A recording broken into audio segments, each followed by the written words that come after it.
Olá, estudantes de teologia e pesquisadores da palavra. Prontos para mais um mergulho profundo nas escrituras? Hoje a gente vai fazer uma análise visual de um daqueles temas que exigem muita reverência, mas que sempre geram debates fascinantes. Existe um silêncio muito curioso no texto sagrado entre o grito de vitória lá na cruz e o momento em que a pedra do túmulo foi rolada. Só que olha só, esse silêncio físico não significa de forma alguma inatividade espiritual. O que será que realmente aconteceu no mundo invisível durante esse tempo?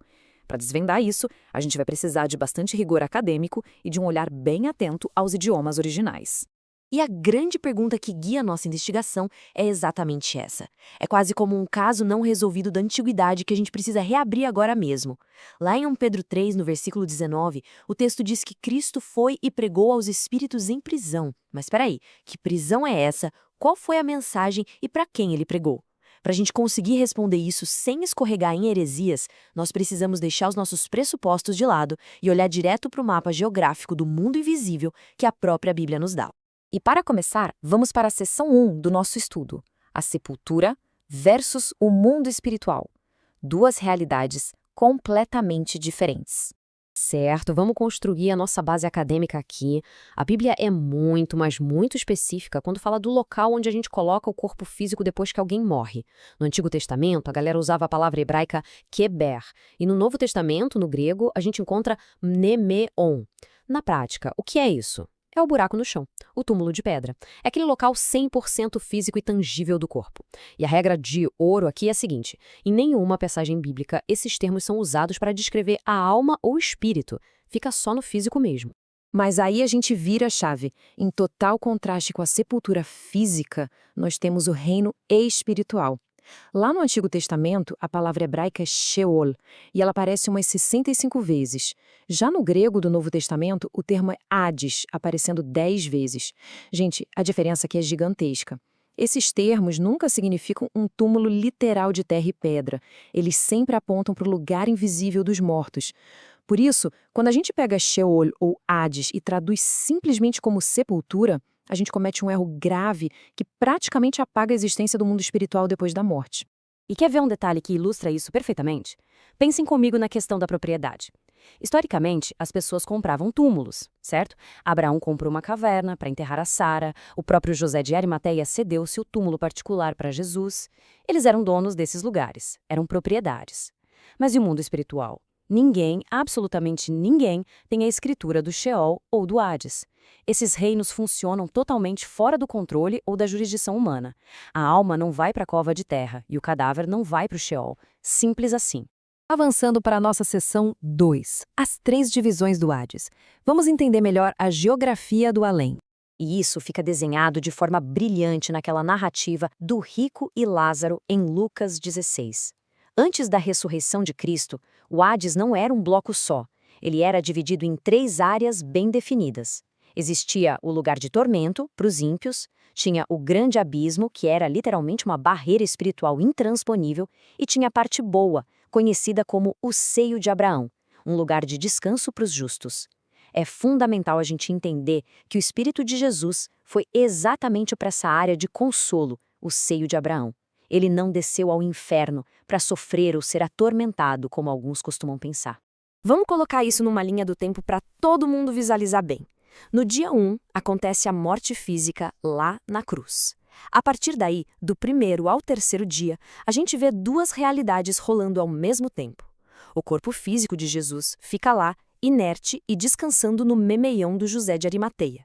Ao mesmo tempo, na dimensão paralela, o Espírito de Cristo, totalmente vivo e consciente, desce ao Hades, lá no seio de Abraão. E a mágica acontece no terceiro dia, quando essas 2 realidades colidem gloriosamente na ressurreição.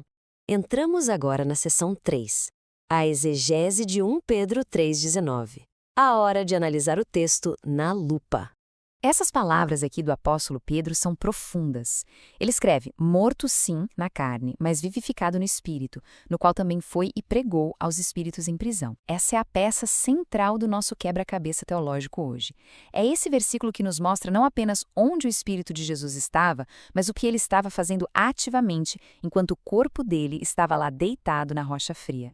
No meio teológico protestante, se a gente olhar de forma bem imparcial, temos duas vias principais de interpretação para esse texto. A visão do ministério de Noé argumenta que essa pregação aconteceu há muito tempo atrás, que o Espírito de Cristo usou a boca de Noé para pregar para aquela galera antes do dilúvio. Já a visão pentecostal defende que houve sim uma descida literal e direta do Espírito de Jesus ao Hades durante aqueles 3 dias. Embora as duas interpretações sejam muito debatidas na academia, essa visão de uma descida literal se alinha perfeitamente com a geografia do Hades que a gente acabou de estudar, além de bater com os credos históricos da Igreja.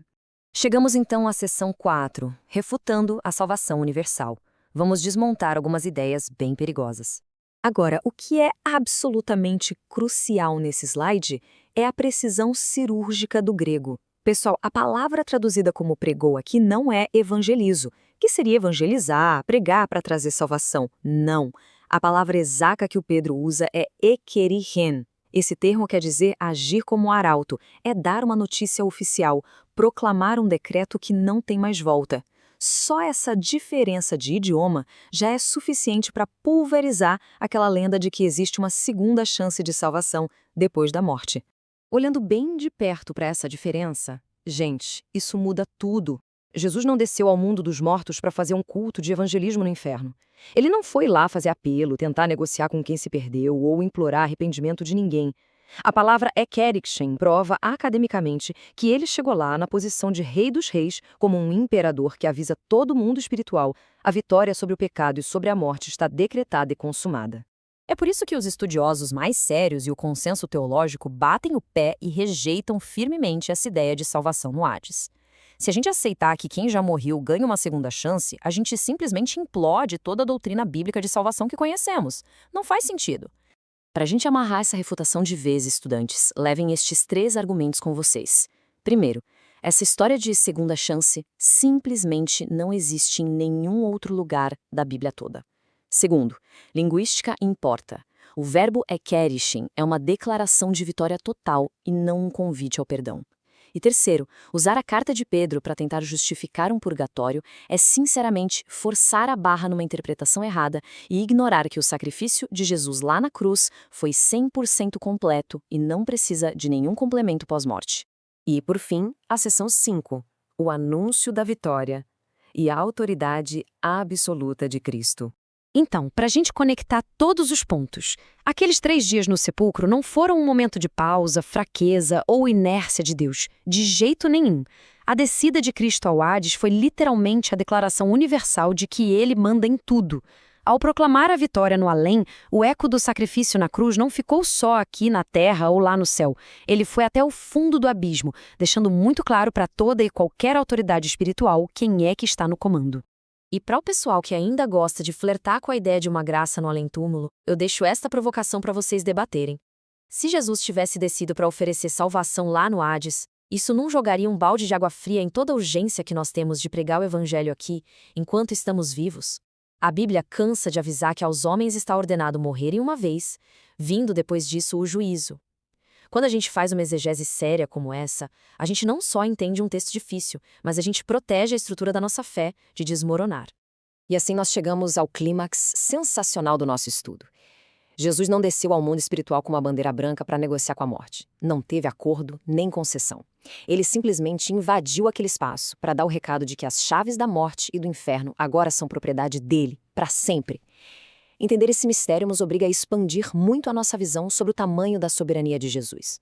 Diante dessa autoridade que alcança até os lugares mais profundos do universo espiritual, eu pergunto, como é que essa verdade transforma a força da Igreja e da sua convicção hoje? Fica aí essa pergunta para o estudo contínuo de vocês. Um grande abraço a todos e até a nossa próxima análise.